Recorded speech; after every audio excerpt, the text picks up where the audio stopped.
Then they came to the other side of the sea, to the country of the glad Galatians.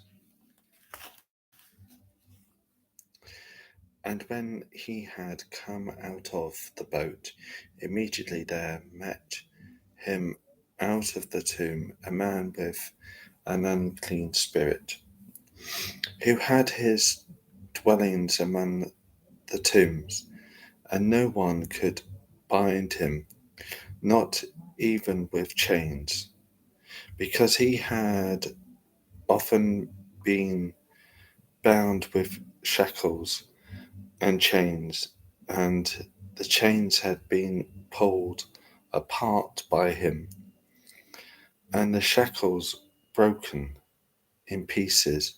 Neither could anyone tame him. And always, night and day, he was in the mountains and in the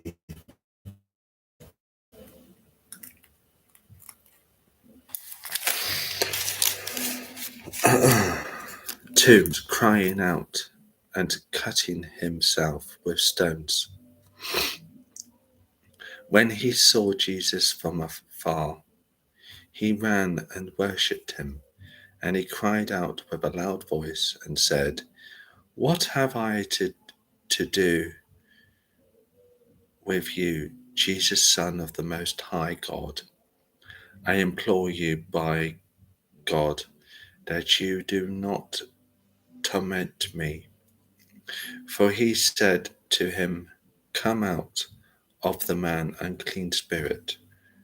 Then he asked him, "What is your name?" And he answered, saying, "My name is Legion, for we are many." Also he begged him earnestly that he would not send out of send them out of the country.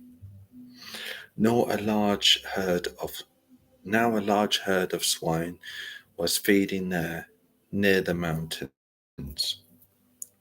So all the demons begged him, saying, "Send us to the swine that we may enter them." And at once Jesus gave them permission.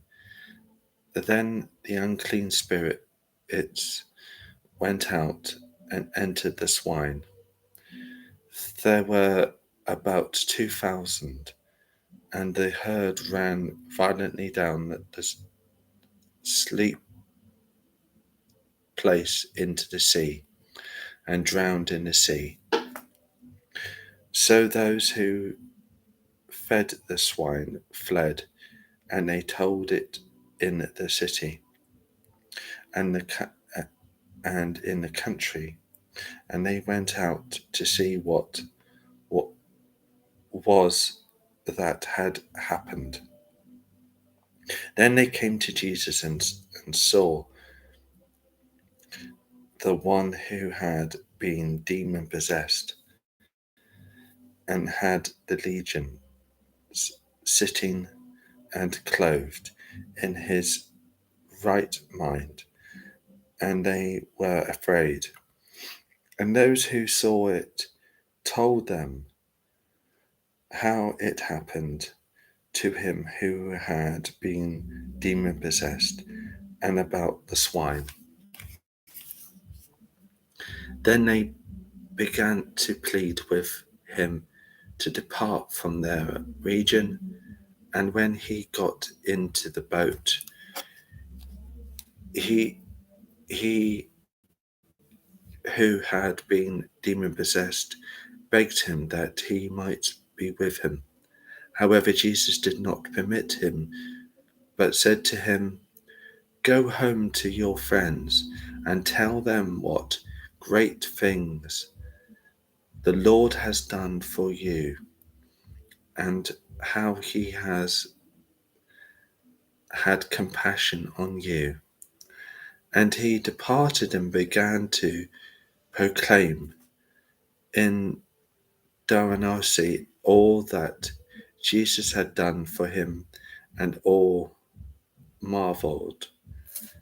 Now, when Jesus had crossed over again by boat to the other side, a great multitude gathered to him, and he was by the sea. And behold, one of the rulers of the synagogues came, Jairus by name, and when he saw him, he fell at his feet and begged him earnestly, saying, "My little daughter lies at the point of death. Come and lay your hands on her, that she may be healed, and she will live." So Jesus went with him, and a great multitude followed him and thronged him. Now, now a certain woman had a flow of blood for 12 years, and had suffered many things from many physicians. She had spent all that she had and was no better, but rather grew worse.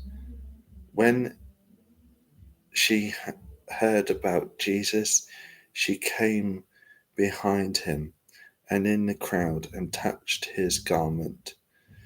For she said, "If only I may touch his clothes, I shall be made well." Immediately the fountain of her blood was dried up, and she felt in her body that she was healed of the affliction. And Jesus, immediately knowing in himself that power had gone out of him, turned around in the crowd and said, "Who touched my clothes?"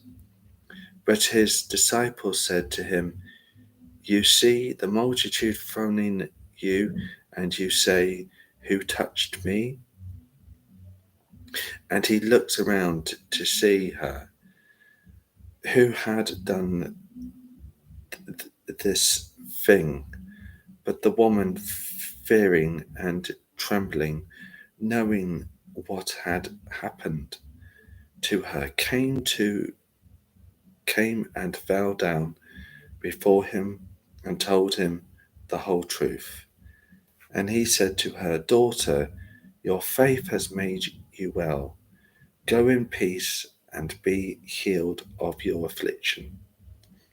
While he was still speaking, some came from the rulers of the synagogue's house, who said, "Your daughter is dead. Why trouble the teacher any further?" As soon as Jesus heard the word that was spoken, he said to the ruler of the synagogue, "Do not be afraid, only believe." And he permitted no one to follow him except Peter, James, and John, the brother of James. Then he came to the house of the ruler of the synagogue and saw a tumult, and those who wept and wailed loudly. When he came in, he said to them, "Why make this commotion and weep? The child is not dead, but sleeping." And they ridiculed him. But when he had put them all outside, he took the father and the mother of the child and those who were with him, and entered where the child was laying. Then he took the child by the hand and said to her, "Alleli, Ali," which is translated, "Little girl, I say to you, arise." Immediately the girl arose and walked, for she was 12 years of age, and they were overcome with great amazement. But he commanded them strictly that no one should know, and said that something should be given her to eat.